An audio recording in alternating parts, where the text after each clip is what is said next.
Greetings, heroes. It is I, your friendly neighborhood Rabbi John Carrier, and today I want to come at you and talk about Bar Mitzvah and Bat Mitzvah celebrations. So this is something that gets a lot of attention in the Jewish world because it's a significant event in a young person's life, and not just a young person's life. So today we'll also talk a little bit about what it means to have a Bar Mitzvah celebration as an adult. So if you have children who are younger than Bar Mitzvah age or Bat Mitzvah age, but you would like to ask some questions to start your preparations or ease some anxieties you may have about the process, feel free to ask me questions in the chat. If you have, let's say if you don't have a child that young, let's say if you are a child and you're watching YouTube, sometimes children watch YouTube. There's all these unboxing videos of toys and Fortnite live streams and stuff like that. So you may be watching this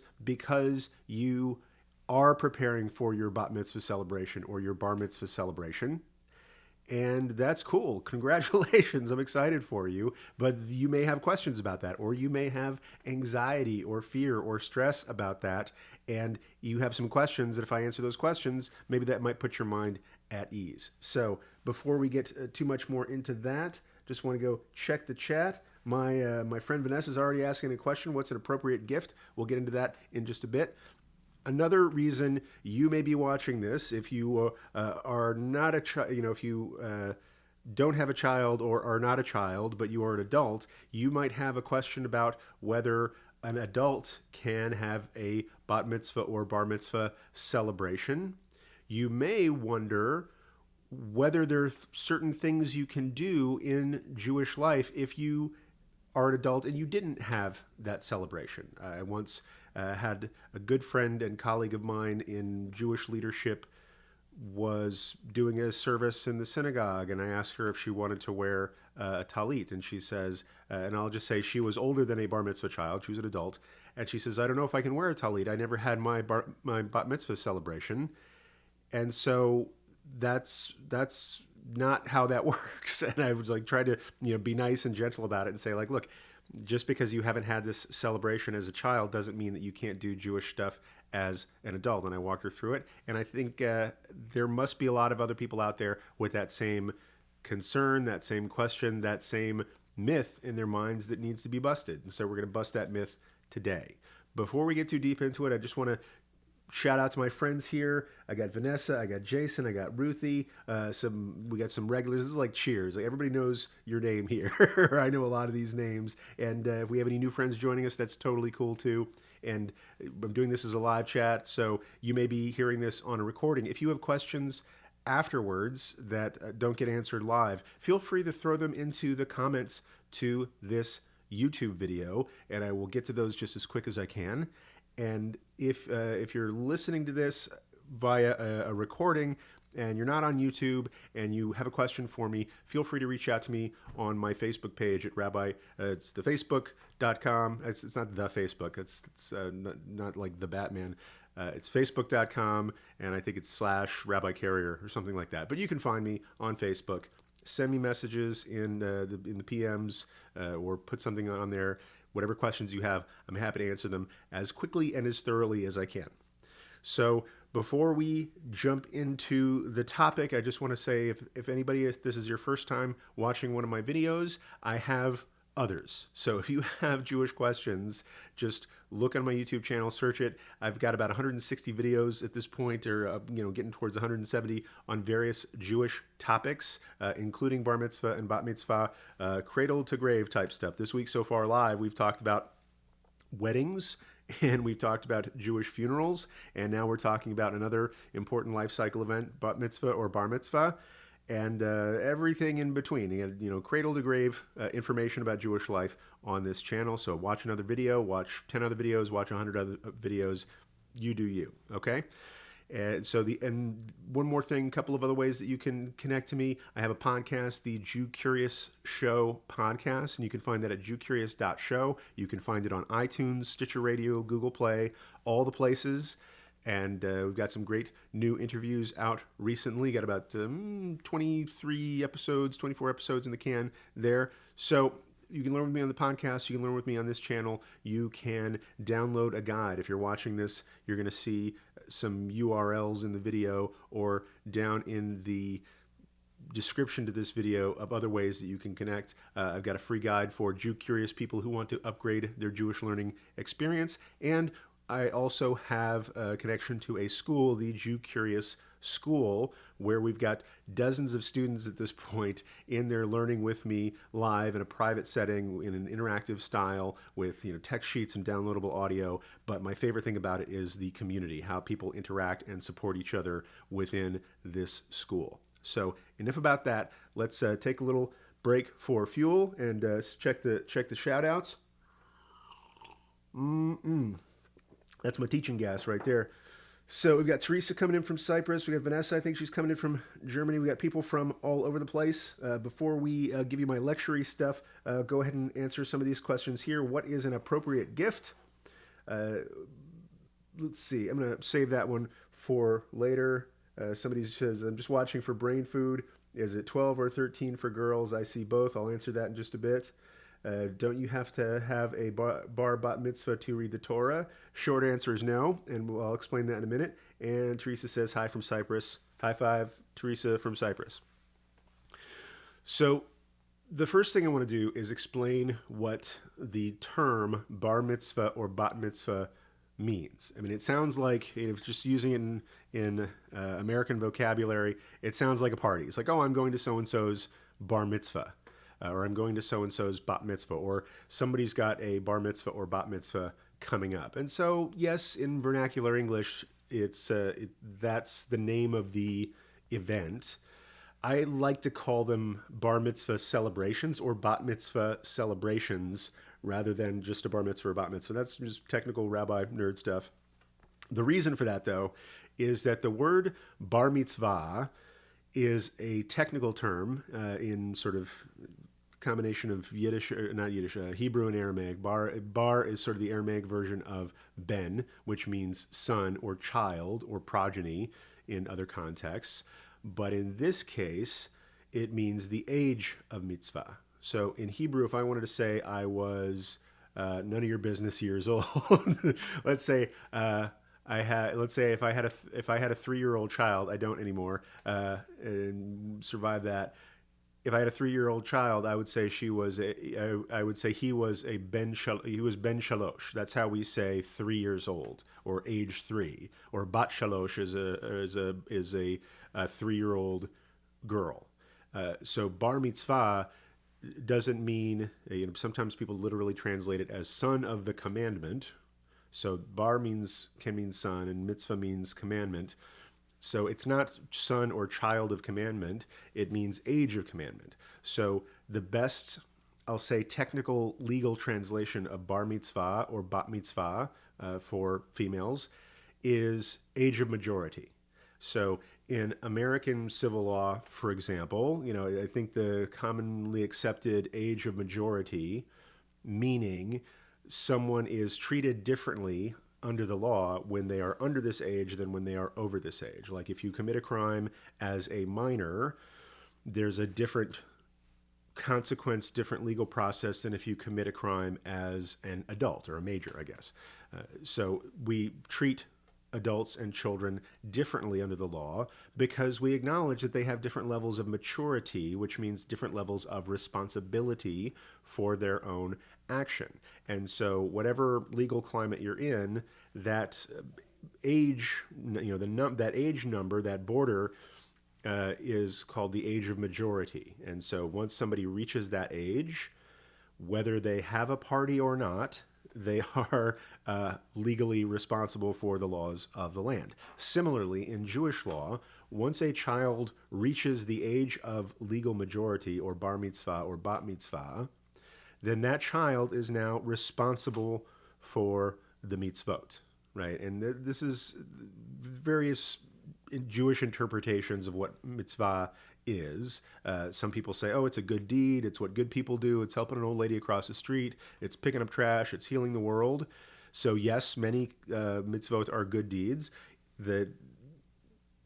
I'll say more accurate or technical definition of a mitzvah is a commandment. When God says thou shalt or thou shalt not, that's a commandment. When the rabbis derive from the Torah different things that we do, different things that we should or shouldn't do, those are commandments. And in the classical, traditional, rabbinic interpretation of mitzvot is that every Jew, by virtue of being Jewish, has an obligation to fulfill the positive commandments, meaning the thou shalts, or has an obligation to refrain from doing the negative commandments, or the thou shalt nots. So given the system of Jewish law, there is, like in other legal systems, an age of majority.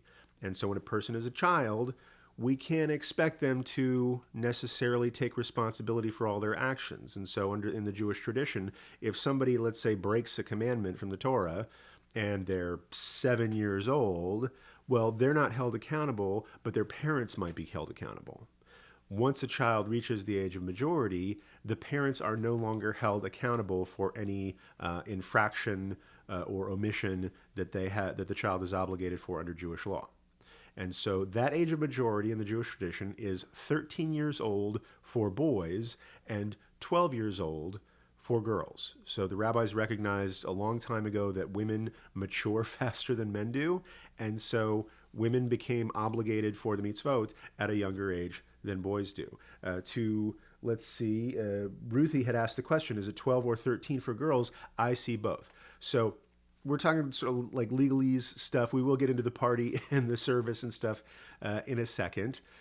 But basically, in some traditional communities, they'll have boys at 13, or in some communities, they don't acknowledge girls at all. I think that's a shame, but, I don't speak or judge for all Jews.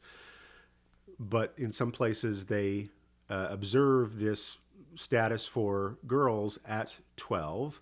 In some places, they wait till the girls are 13. And this is sort of a social decision in the sense that a lot of these kids have been going to Hebrew school, which is kind of a supplemental school that synagogues and other places offer, 1, 2, 3, 4, 5 days a week. Some places one, some places more.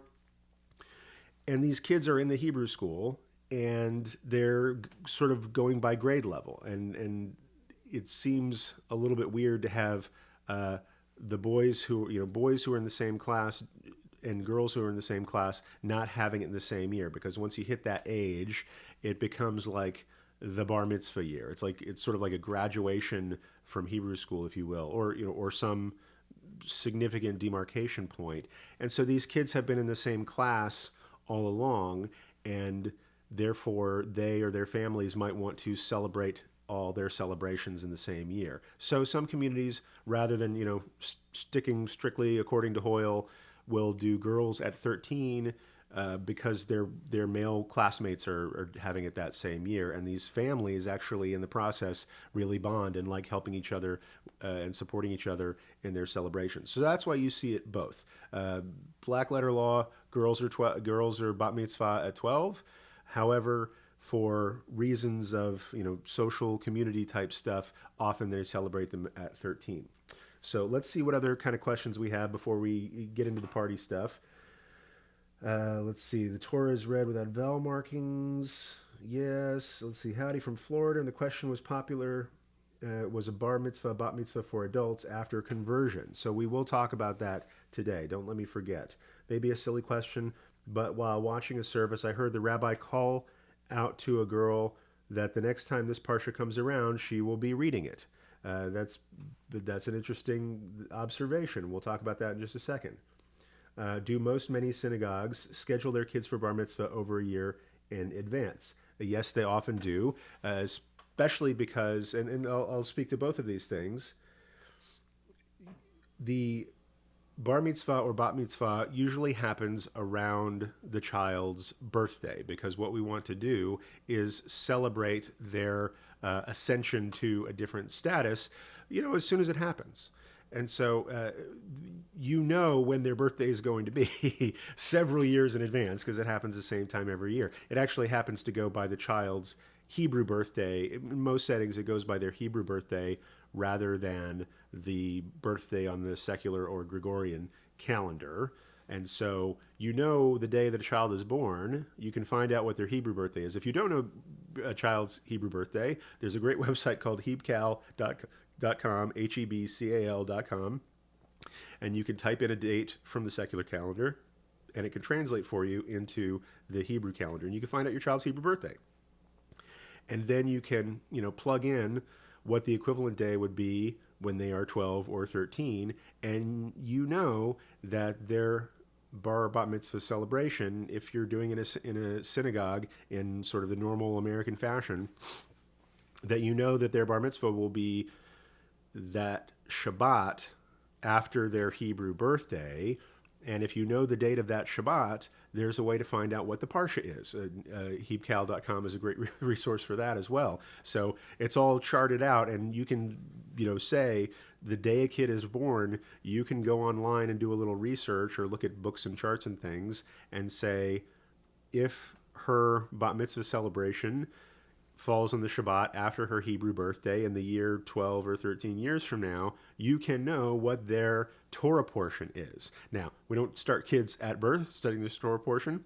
Some kids start at a year out or 2 years out or 3 years out. Some kids cram to the last minute, not encouraging that behavior. But basically the day the child is born, what their likely Parsha is going to be. Now, I want to say one more word about separating the idea of the age of legal and like why I went through that whole legal rigmarole. Is I want to make it clear to people that a person, just like in civil law, where a person turns 18, and whether or not they had a birthday party, they still have to, I don't know if we still have to register for the draft anymore. I had to do that when I turned 18. But once you turn 18, automatically your responsibilities to your community change, whether you had a party and celebrated that age or not. And so once a child is 13, once a Jewish child is 13, whether or not they have a bar mitzvah celebration in a synagogue or go through certain rituals, that child is considered an adult under Jewish law. And I say this not to criticize the whole bar mitzvah industrial complex. That's another topic for me. I'm going to hold back my feelings on that in a second for hopefully the duration of this video. But what I say that to kids and to parents to take some of the pressure off, to say look, a bar mitzvah or a bat mitzvah is not a test you can fail, right? If a family let's say a family has really modest means and they're looking at these big celebrations that people are having, they're saying, I can't do that. Am I depriving my child of their Jewishness if I'm not able to do that? And I say, no, you can celebrate in all sorts of different ways. The child is bar mitzvah or bat mitzvah, whether you do it like other people in your synagogue do it or not. But don't look at the celebration as a test you can fail. And I think that takes some pressure off the kids, certainly, because they're like, oh, if I blow, if the ritual that I'm going through, if I'm leading prayer that day, or if I'm reading the Torah that day and I blow it, if I lose my voice, if I get sick that day, or I just am too nervous, and it goes wrong, then am I not Jewish? Am I not a bar mitzvah? Can I not do stuff in the future? And I say no, to take that pressure off. But then I go back to them and I say, but on that day, you are now eligible to lead the entire community in prayer. That's the change from child to an adult. As a Jewish adult, you now have the same obligation to pray that other Jews do. And so that means you can lead other people in prayer, right? That means you can read the Torah in front of people. Like a week ago, you couldn't, and now you can.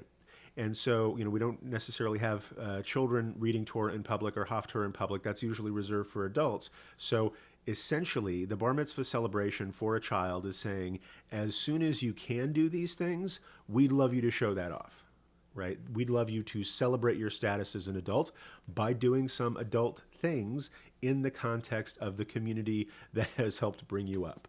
And so that's the genesis of, did I just use a Bible word? That's the Breshit of the bar mitzvah or bat mitzvah celebration as you see it today.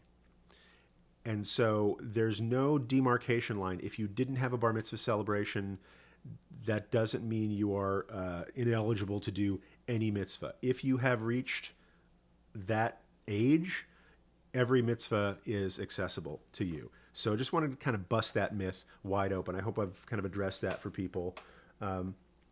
The other question that I get a lot is, can an adult, let's say somebody who converted, have a bar mitzvah at, even though they're well past the age of 13? And the answer is the same for any other Jewish adult, because somebody who converts is now Jewish, just as Jewish as everybody else is Jewish, right? And so, but let's say, in my case, I was 25 years old. I was well past 13 years old when I converted. And so and I never really thought about it at the time, whether I wanted to have a bar mitzvah or something like that. I asked later on, once I started rabbinical school, I asked my advisor, like, should I have a bar mitzvah now? And he said, that's a dumb question. He said that to me. I'm not saying that to you. But we had a real relationship based on trust and mutual affection, or at least I had affection for him. And so he knew I could take it. He was like, no, by virtue of being an adult, you are a bar mitzvah. And so I'll say that nobody after that age needs to do this kind of thing, but I want to make it clear that everybody can. And there's a number of reasons why a Jewish adult may not have been able to celebrate their coming of age, as it were, at that time. Maybe they converted to Judaism after they were older than 13 or 12. Maybe they were a woman in a community or context or a time or place where women were not acknowledged in that community in that way. And so as liberal Judaism became more egalitarian, women who grew up in communities where girls did not have a bat mitzvah suddenly in droves were doing this. And they had classes at synagogues for adult bat mitzvah services or adult bar mitzvah services. People who were in positions of exigency, people who were trapped in the Soviet Union, people who came of age during the Shoah, and maybe they were in a camp, or maybe they were in a place where they weren't allowed to express their Jewishness, and now that they are a free adult in a place where they can celebrate, they do celebrate. So there's all sorts of reasons why somebody may want to, let's say, recover this experience that they weren't able to have, and I think that's totally legit. And so I want to make it clear to people, you don't need to have a bar mitzvah or bat mitzvah to be Jewish and to have all the rights and responsibilities of being Jewish. However, it can be a really meaningful experience. Like, I haven't done it myself, but I have taught a class of people who did. And these were students of mine who converted to Judaism as adults. And, after about 2 or 3 years, I had accumulated a few different classes. And I said, hey, would anybody like to do this? And they did. they did want to. And it's a little bit different because we're not marking that coming of age, but what we were celebrating was a new level of learning. I mean, they'd prepared to convert to Judaism, and then we went through a process of teaching them the same kinds of things that we teach kids, and that is how to lead services, how to read the Torah, how to read Haftarah. And these are significant skills that take some learning. They're hard to do. You can't just walk in the synagogue if you've never led services and lead services. If you don't have experience with prayers, reading. Somebody said, when we read the Torah in public, we read it from a scroll that has no vowels or punctuation in it. That is a skill that you have to practice and learn. Even reading Haftarah has a different tune to it that's not necessarily apparent to somebody who's never done it before. So these are significant skills that adults who didn't have the advantage of preparation for their bar or bat mitzvah still want to learn. And so I say, hey, let's all get together as a group and we will learn these skills.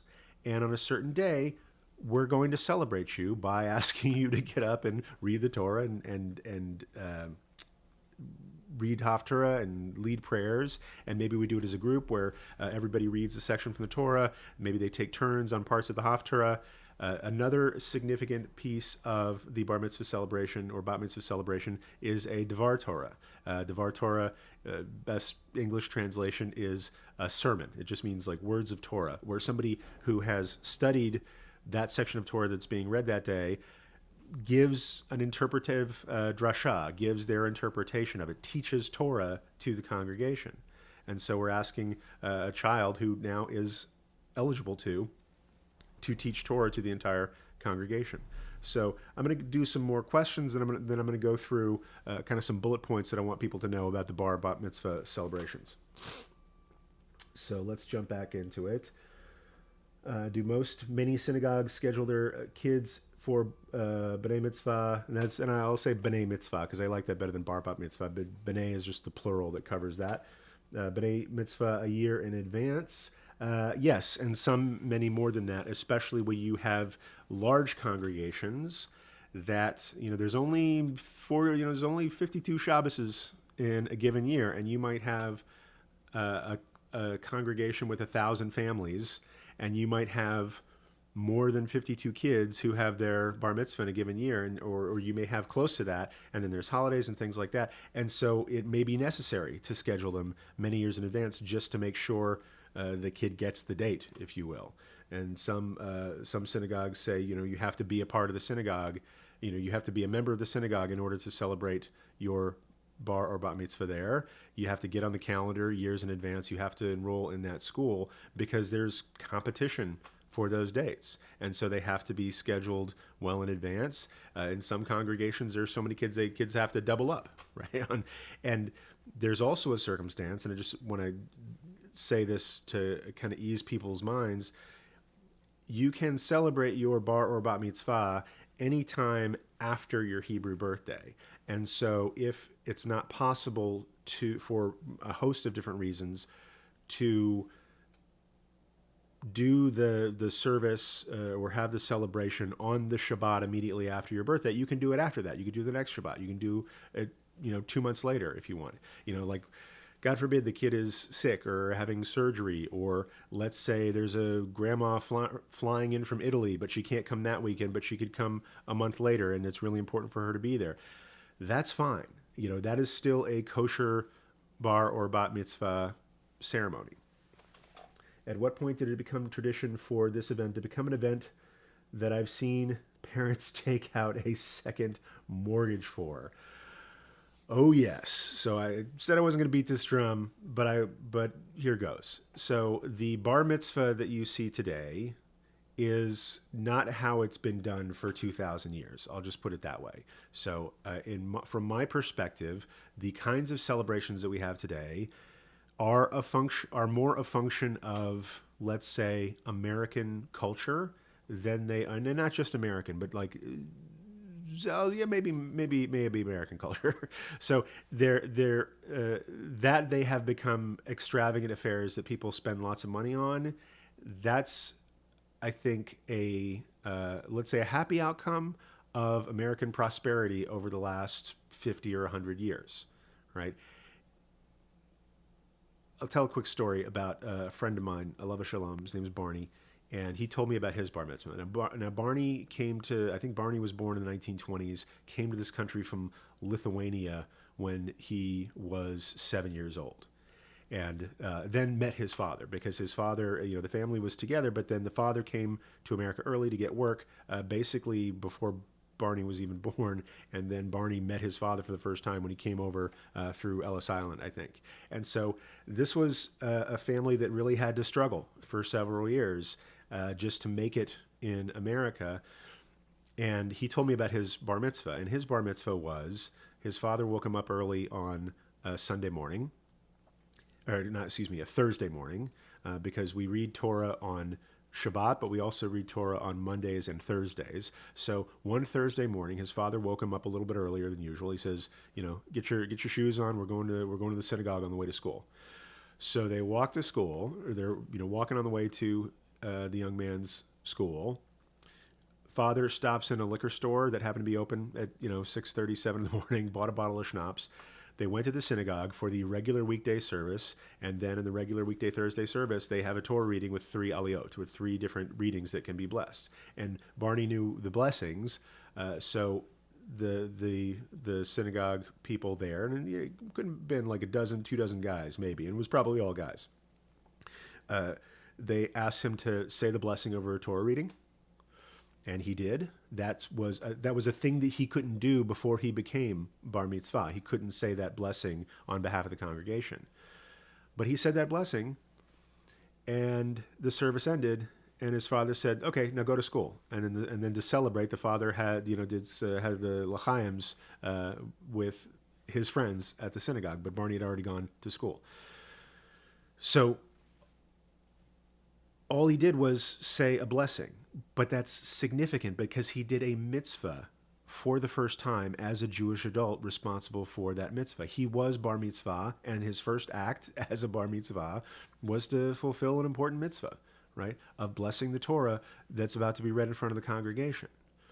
But there wasn't but it was a bottle of schnapps, right? There wasn't a big catered thing. There wasn't a party. If anybody is unfamiliar with the potential for extravagance in bar mitzvahs, there's a movie called I think it's called Keeping Up with the Steins. It's got Jeremy Piven in it. And you can see that these things go to extremes, and that's to Val's question about the second mortgage business. And I'm not going to knock it, right? I think there's some families who really are invested in this event, and they are very proud of bringing up a child with a Jewish education. And they swell with pride when their child at age 13, and look, kids, this is a serious rite of passage. I mean, some cultures send kids out into the wilderness. Some cultures have ritual circumcision and things like that at age 12 or 13 or 14. There's some serious rites of passage out there. Our version of that is we take kids at the age where they are most shy about their appearance, their voice is changing. They're most shy of speaking, of speaking in front of crowds, certainly. And we say, hey, how about you sing from the Torah in front of a couple of hundred or 1,000 people and give a speech? And that is a hardcore thing to put on a child. But children do it all the time, and they crush it, and their parents are super proud. And why wouldn't you want to celebrate that? And so many families really put on the dog, as we would say back in East Texas. And I'm not judging that or knocking that. This is their expression of joy at having raised a Jewish child to this point who exhibited confidence and significant learning, and I think that's awesome. And so if parents and families want to do that, go do that. However, I want to say that I don't want anybody to feel the pressure to do that. Like, if I don't do it this way, I am disappointing the tradition, because this kind of celebration, and I think it's not just in the Jewish culture. I think the quinceañeras and other debutante balls and things like that in different subcultures within America, we have acknowledgement. Every culture has an acknowledgement of a child coming to age. It just so happens that with American prosperity over the last century or so, people have had greater and greater means to celebrate these things, but along with that has become social pressure to keep up with the Steins, as it were, keep up with the Joneses, to do that. So I just want to be real clear. However you want to celebrate your child is entirely up to you. I would say, ask the question, when you are planning the budget and planning the activities and things like that, is it in line with your values as a family, or are you doing this to impress somebody else? I'll just ask that question. And if you don't feel like you have the means to keep up with the other people in the community, there's lots of different ways that you can celebrate your child. And there's lots of different ways that you can honor that moment that are totally legitimate expressions of your Judaism and their Judaism. So let's see. We got somebody coming in from Fullerton, California. Pacific Palisades has 3 or 4 kids most weeks. 3 or 4 kids most weeks. That's intense. Actually, Carlos says it's intense. So, I was in a smaller community with 100 families, and we had one year where it was 6 kids that whole year, and that was like our bumper crop of B'nai Mitzvah. Can kids undergoing it celebrate it together? Absolutely, right? I think in one of the communities I'm part of, there are some twins coming up this year, and even kids who aren't related to each other can celebrate together. They just sort of divide. Maybe if it's all on a Saturday morning, they divide up the different things that they do, so each kid can exhibit their strengths. Sometimes they'll do it in multiple services, right? Like I said, there are some people who do a weekday bat mitzvah or bar mitzvah. The service is smaller, the crowd is smaller, it's a little bit less pressure if that's something that a family needs to be concerned about for their kid. And so they might do it on a different day of the week. They might celebrate, one may celebrate on Friday night and one celebrates on Saturday morning. And then another one celebrates in a Saturday afternoon service. And so that's how you can accommodate all of these families. So let's see what other questions people have. It seems like talking about Torah reading, which is, can apply outside of this. You're going to love it, learning from each other. Let's see what other questions we have. I know this is terrible radio right now, kind of radio silent looking for, because now I'm seeing people talk to each other in the chat. And, some teachers may be like, okay, stop gossiping in the back of the room. Not me. If you guys are talking to each other, that's why I put these videos together, because I not only want to teach what I want to teach, but I want people who are curious about this stuff to get together and learn from each other. So I'm super excited about that. We got people coming in from Florida. We got Cyprus. We've got people from all over the place. So just let me run through real quick let's say if you're going to a bar mitzvah for the first time, what would you expect to see? And so let's say you get a bar mitzvah invitation and it's for a Saturday morning at a synagogue. Now, typically bar mitzvah or bat mitzvah in America today are celebrated on Shabbat, because that's when you can expect the biggest crowd of community there. It's also the weekend. People don't have work to go to. So that's when it's easiest to have it. But it happens on Shabbat. Shabbat morning is our longest service of the week. So there's more different things that skills that a child can exhibit. And so most of the time you'll get an invitation and it'll say, hey, come to Temple Beth something or other for my child's bar mitzvah at 9:30 on this such and such Saturday morning. And so you go, and if you've never been to a bar mitzvah service before, you will be there at 9:30 with a bunch of other people who've never been to a bar mitzvah service before. Just like calling this out. This is something real, y'all.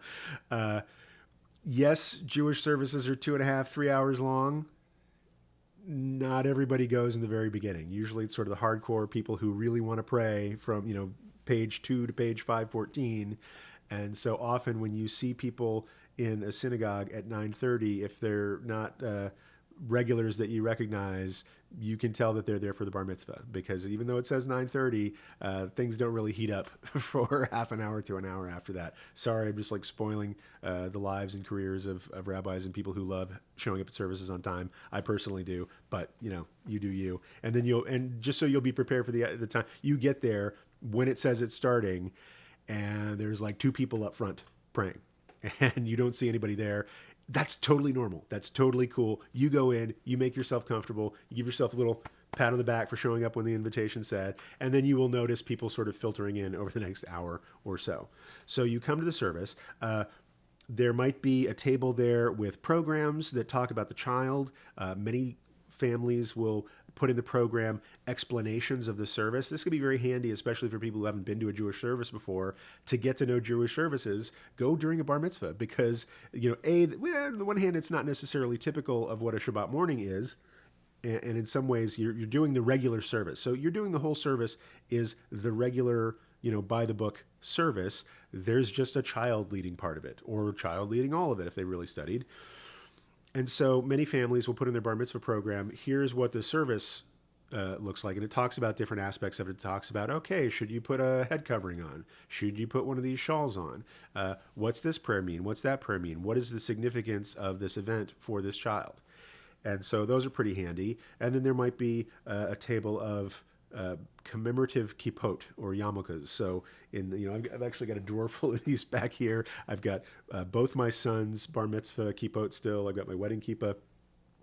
But they're there, and the family picks out colors. They're a nice souvenir, but they're also nice for people who may be coming who don't own their own, or friends or family members who aren't Jewish. And so it's still, in many synagogues, and this doesn't speak for all communities, but in many synagogues, it's the custom for men, at least, and in some places also women, to cover their heads when they come in, whether they are Jewish or not. And so feel free, if you see a yarmulke or a kippah on the table in the color that the family has picked out, and it's got a little gold stamp on the inside that says Mazel Tov Jacob on it, feel free to grab one.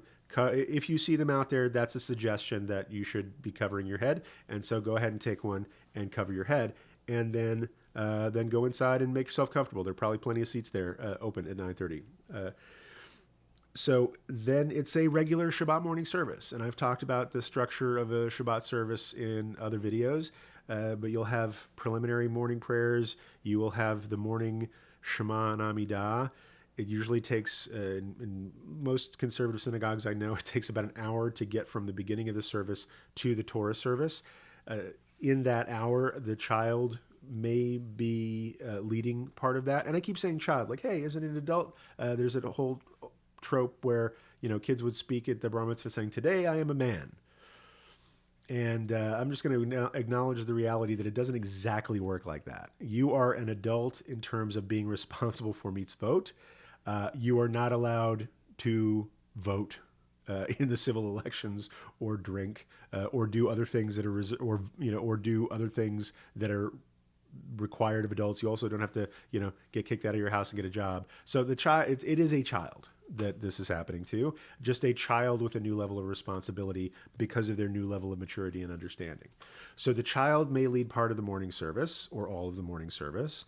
And then we get to the Torah service. And so, rather than go into the whole hullabaloo about what a Torah service is and means, just real quick, this is a service where we read the Parsha or the Torah portion of the week from an actual Torah scroll, and it's divided up into 8 readings, so 7 distinct readings and a maftir, which is sort of a repetition of part of the 7th, but 8 different readings. And people are given honors to come up and bless each of those readings. And these honors are handed out to, typically members of the community who are there all the time, but also family members or friends of the family who the family want to acknowledge on this special occasion. And then the child may have an aliyah. In many places, the aliyah that the child is going to have is usually the last one, or sort of the maftir aliyah, because it's a custom in many synagogues for the person who's reading haftarah, that is the prophets after we read the Torah, to have the maftir aliyah blessing. So the child may be the last one to have a blessing over the Torah reading, and the child may read some or all of those readings. So I know children who have read the entire Torah reading for that day, all 7 + 1 aliyot, and I know children who only read the maftir aliyah, it's sort of 3 to 5 verses, and I know children who haven't read from the Torah at all. There are, different communities have different standards.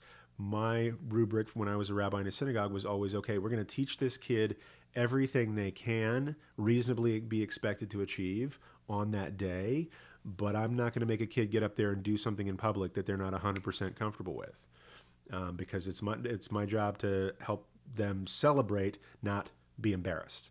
And so sort of play to the skills of the kid. Some kids can't carry a tune. Some kids are really good at carrying a tune. Some kids can't give a speech. Some kids are really good at giving a speech. And so you can adjust those different things. Now, I'll say, if you're planning a bar mitzvah celebration for your child, ask your local rabbi. This is very important because different communities have different expectations on families, and I can't speak for the expectations of your community. I'm just giving you the generalities, and basically everything that I say, if you have a rabbi, ask your rabbi, because the standards in your community may be different. So we have the preliminary prayers for an hour-ish. We have the Torah reading. We have the Haftarah reading, which again isn't out of a scroll. It's usually out of a book. In the scroll, the child is chanting the Torah, reading a text that has no vowels or punctuation or chapter and verse numbers whatsoever. It's just that they have studied it so well and practiced with maybe a tutor, or somebody made a recording for them, or they have just learned how to read that. And I always stress learning over memorization, because if you memorize something that is a song, right? Because it's sort of sung like a song, even though you're reading it off the page. But if you're doing it from memory and you get stuck, you have to rewind the mental tape and start over. You can't just pick up where you left off. But if you learn it really well, you can pick up where you left off. And so that's what I like to have kids learn it word by word rather than memorize a recording. But some kids get through their bar mitzvah by memorizing a recording. And I don't judge that. However the kid can get through the celebration that day is awesome. So then the child goes from reading the Torah to reading the Haftarah. That's usually in a printed book with vowels and cantillation marks, so that if the kid learns the cantillation marks, and these are, if you look at a pointed manuscript of the Torah, let's say you have a Tanakh, or you have if you have a Bible that has Hebrew in it, you probably have in that book what I call pointed Hebrew, or Hebrew with the vowels and the punctuation and the little squiggly lines and diamond shapes and things around the letters that aren't necessarily vowels or punctuation. Those are cantillation marks, right? Those represent musical tropes, and sometimes just called trope. But the trope or cantillation is those symbols signify a musical phrase. And so kids can learn those symbols, and if they learn the Hebrew, excuse me, and they learn the cantillation marks, then they can read it off the page from anytime they're asked to read the prophets. But some kids just get through memorization, and that's okay. But I encourage people to learn as much as they can before they memorize. And so the kid will read from the Haftarah, and in most places the kid will also give a Dvar Torah. Like I said, this is the best English word for this is a sermon or a teaching. And the child who has, not only memorized or learned how to chant, has also read and hopefully understood the content of their Haftarah, or the content of the Torah. And now as a Jewish adult, they have a responsibility to get into the fray of arguing about text or giving their interpretation. Like, we are allowed to read the text and offer our own interpretation. And so the child gives the child's interpretation of that reading, and they are essentially, for the first time, teaching Torah to the adults in their community. And I think that's a pretty amazing thing. And I think I've heard some pretty incredible insights from 12 and 13-year-olds on the Torah portion of the week that I couldn't have come up with myself. So there's that. There's some additional prayers after the readings and the sermon. The child may lead part of that, and then when we conclude, and then there's often a big meal of celebration, either at the synagogue or at some other place nearby, or maybe there's a party that night. And so, again, there's less halacha on that stuff.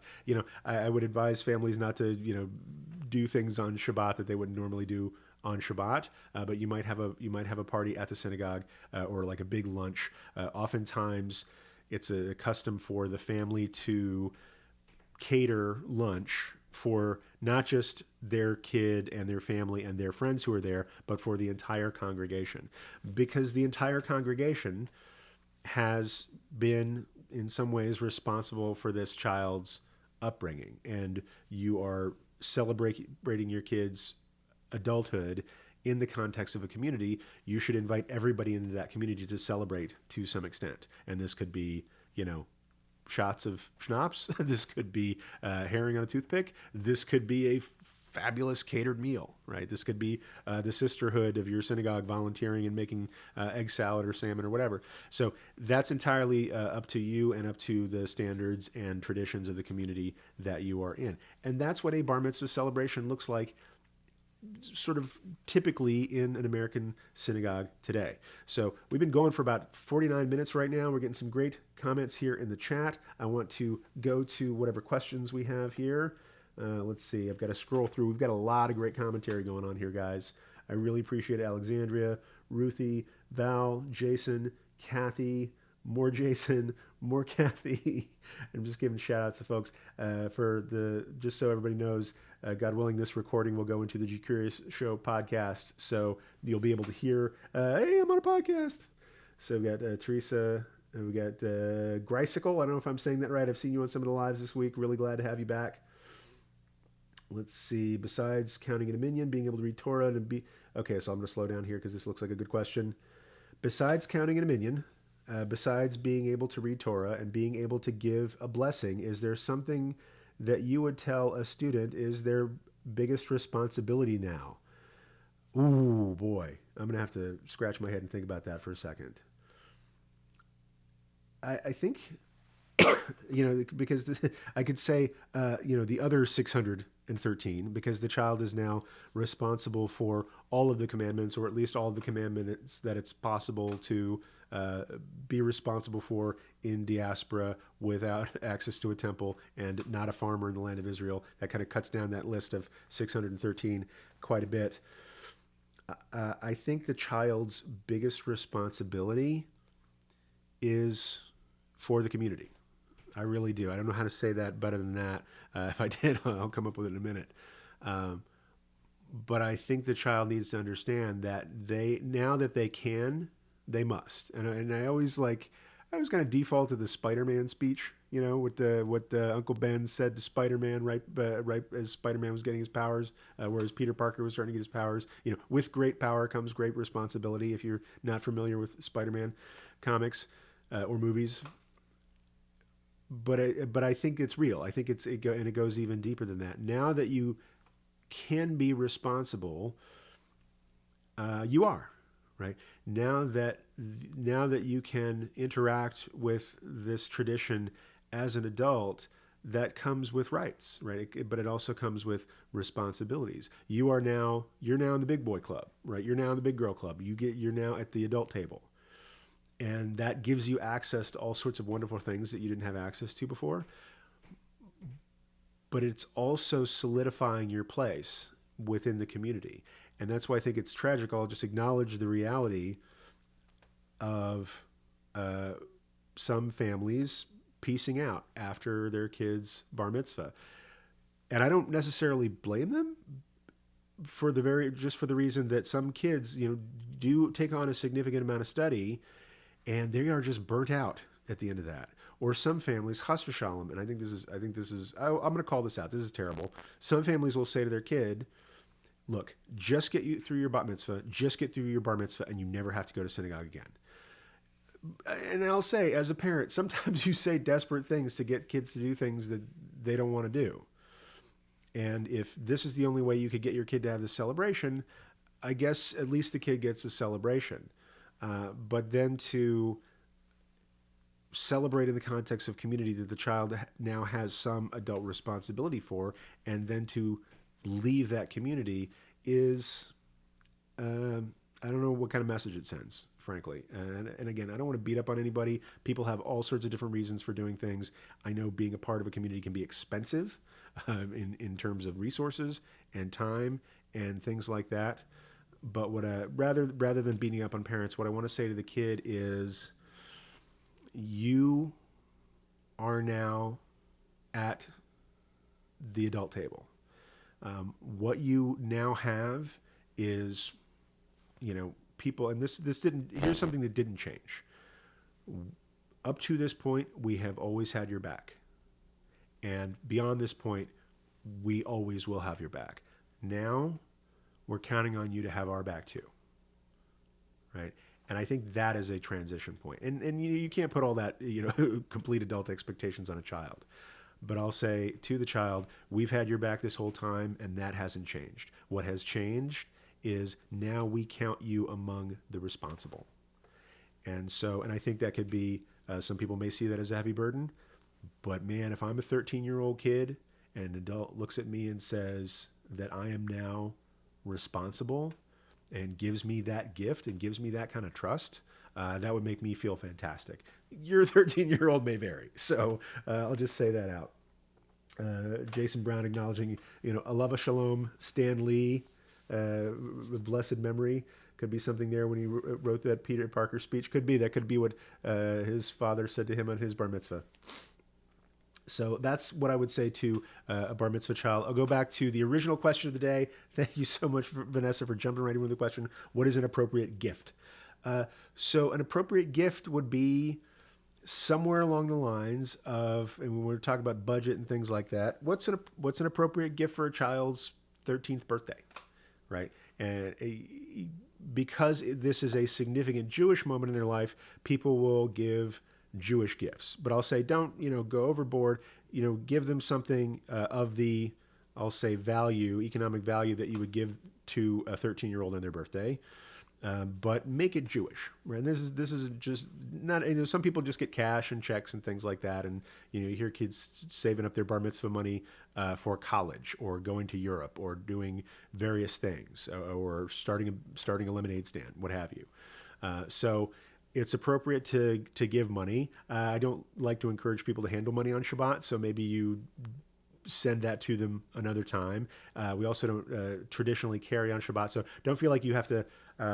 Don't feel like you have to bring a gift that day. It's entirely appropriate to mail them something that they pick up on another day. You don't feel like you have to come with a box. Don't feel like you have to come with a present that day. You just come and celebrate as a guest of the family, and then you may give them a gift later or mail them a card with a check in it or something like that. So kids often get money, and parents use this, maybe not necessarily to pay for the bar mitzvah, but to put in the kid's college fund or set aside for some project that the kid has. If you want to give a gift instead of money, I would say make it a Jewish gift. Like give the kid a Jewish book that was very meaningful for you.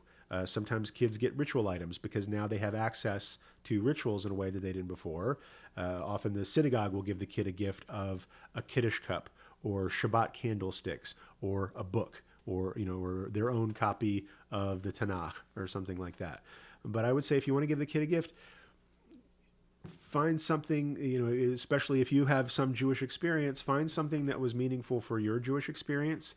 And then if it's age appropriate for a 12 or 13-year-old, give them that. So you're sharing part of your Jewish journey with them on their next step on their Jewish journey. So I love Kathy's comment.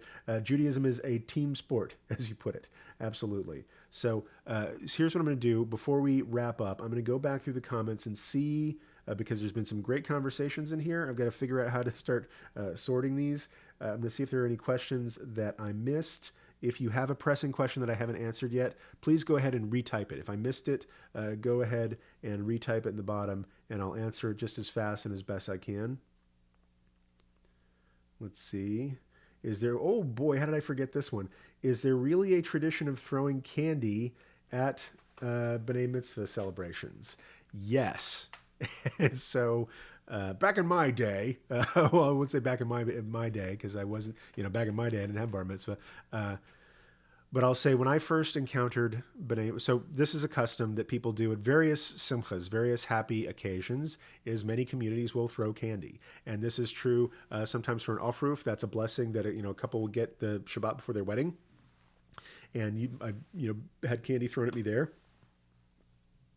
For bar mitzvah or bat mitzvah celebrations, often when the child finishes reading the Torah for the first time, or finishes reading the Haftarah, or finishes their Devar Torah. Most places I've seen, it's after the child finishes the Haftarah reading, then people will throw candy.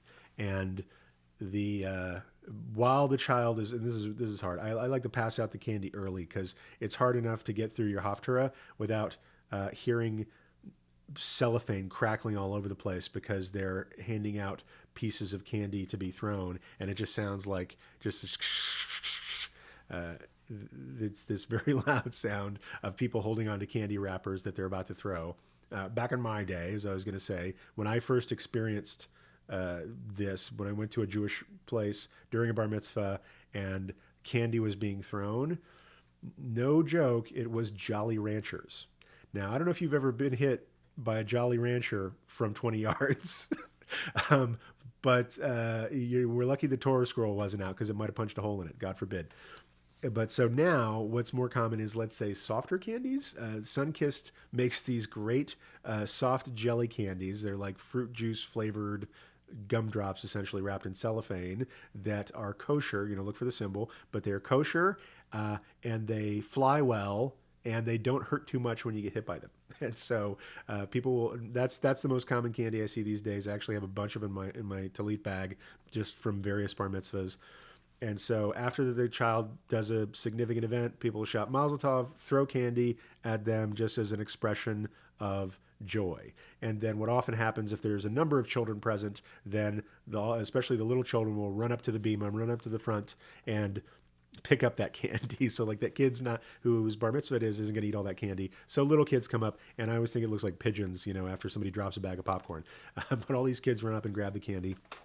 If you will, I will tell a story of not my bar mitzvah, because I never had an adult bar mitzvah, but the first time that I read Haftarah in public was during my last year of rabbinical school. And it was just something I'd never, I was practicing all sorts of skills, studying all sorts of Torah and Talmud. I just had never had the occasion to read Haftarah in a service. And this was my last year. I was an intern in a particular synagogue. And my rabbi said, is there something you haven't done that you'd like to do to make sure, you get the full experience before you go out and lead a community? And I said, look, I've never read Haftarah before. And so he said, okay, well, 2 weeks, you're going to read this one. And so I studied that, and I learned the blessings and everything. And it just, because this sort of a gap in my education. I mean, I'd been Jewish for 15 years at that point. I was beyond bar mitzvah, but I hadn't done that particular thing. And so I prepare the Haftarah reading. I learn to say the blessings in the proper tune. And during the service, after, but sort of between parts of the service, you step out and get a drink of water or whatever, I was in the hallway and I was going over my Haftarah. And this person, we'll call him Murray, because that was his name, still is. This person said, Murray said to me, are you practicing your Haftarah? Like, you're a rabbi, aren't you supposed to know all this stuff cold? I was like, just happens. I haven't done it before. So yeah, I'm a little bit nervous. And he's like, it's your first time, huh? Interesting. And he says, well, good luck, b'shah tova, hope it goes well for you. And so I get up and I read my Haftarah, later on I'm reading my Haftarah passably well. I say all the blessings. And as soon as I hit that last blessing and everybody says Amen, about a half a dozen guys stand up and start throwing candy at me. And I'm like a 39-year-old man reading Haftarah for the first time, and people are and I've got a bunch of 50 and 60-year-old men throwing candy at me. It just happens that the guy who had caught me in the hallway, not only was he a big shot in the men's club, so he knew all the guys in the synagogue, he was also the synagogue's candy man. So many synagogues have a candy man. It's not weird, but there's usually at least one older gentleman who has a lot of candy in his talit bag and will give it to kids who come to services as a way of encouraging kids to come to services. So Murray happened to be the candy man, and so he had a talis bag full of candy, and he passed it out to his friends, unbeknownst to me, who threw candy at me the first time I read Haftarah at about age 38, 39. So that's about as close to a bar mitzvah as I get. Now I just teach them, and I don't need another one. So let's go through, just see if there's any more questions that didn't come through before. Keto candy, please. How do you know that about me? Sour Patch Kids. Ouch. So I'll say, if you're going to throw candy, or if you're going to prepare candy to be thrown at somebody else, make it individually wrapped, because let's say, I know some synagogues have a no chocolate policy, because in some places, a family one time brought Hershey's Kisses, and maybe it was summer, and they were a little bit soft, and it took them forever to get the chocolate out of the carpet. And so make sure it's wrapped. It's like, we'll go by like the Halloween rule. Like, make sure it's wrapped and sealed in a way that it's not going to stain anything, either the child's clothing, or stain the carpet, or God forbid damage like a holy book or something like that. So listen, everybody, we've been going for about an hour. I just want to say thank you for joining me for this learning. We talked about a bar mitzvah celebration, what to expect if you're going to one for the first time. We talked a little bit about the preparation. I'll say a little bit more about that. If you have a child who is 12 or 11 or 10 or younger, start, and you want to have a bar mitzvah celebration in the context of a synagogue. start talking to the rabbi or lay leaders of that synagogue as soon as possible, just to get the lay of the land as to what is the custom, the minhag of that community. And because you are really not just raising an adult, you're raising an adult in the context of community. And get to know it. And some synagogues have requirements like the kid has to be enrolled in their Hebrew school for a certain number of years, because they want to make sure that every kid who has a bar mitzvah at that synagogue has some basic understanding that the other kids have. And that might sound daunting, but I also know that synagogues are very comfortable, or very open when kids don't have certain talents, or when kids have special needs and they need a certain adjustment for that. That's a conversation you don't start when the kid is 12 and a half. That's a conversation you start earlier. So do it the way your community does it. If you are an adult and you want a bar mitzvah celebration, then again, reach out to a rabbi in your area, if you have a rabbi in your area, or other sort of Jewish leaders, people responsible for the congregation, and say, is that done here? How is that done here? How can I get involved with it? Especially in big cities with big congregations, you might have a synagogue having an adult b'nai mitzvah class every couple of years. And so that is open to you, and I would encourage you to pursue more about that. If anybody has any questions about their own personal situation that maybe you don't want to share in the chat, feel free to PM me, private message me on Facebook. Go to the Rabbi John Carrier Facebook page, send me a message. I'll get back to you as quickly and as thoroughly and well as I can. In the meantime, again, tremendous gratitude to all the people who came to learn with me today for asking really excellent questions. And I hope I got across what you wanted to learn today, and maybe you learned something that you didn't expect. So in any case, I'll say, more live streams like this coming. I believe tomorrow we are talking about Tanakh and how it is different from, the Hebrew Bible is not the same thing as the Old Testament. And I want to point out some similarities, but also some very important differences, just to sort of bust some myths for people, and so that you can come away more educated about what's in the Hebrew Bible. And then next week there will be more live streams. Watch this channel's front page for upcoming schedules of live streams. This has been a really fun way to learn with people for me this week. I feel like I'm getting a little bit better at it, at least the technical aspect of it. And God willing, this will be on the Jew Curious Show podcast before too long. So if you're not familiar with that, I have a podcast. It's at jewcurious.show, or you can find it, the Jew Curious Show, on iTunes or other places where podcasts are sold or given away for free.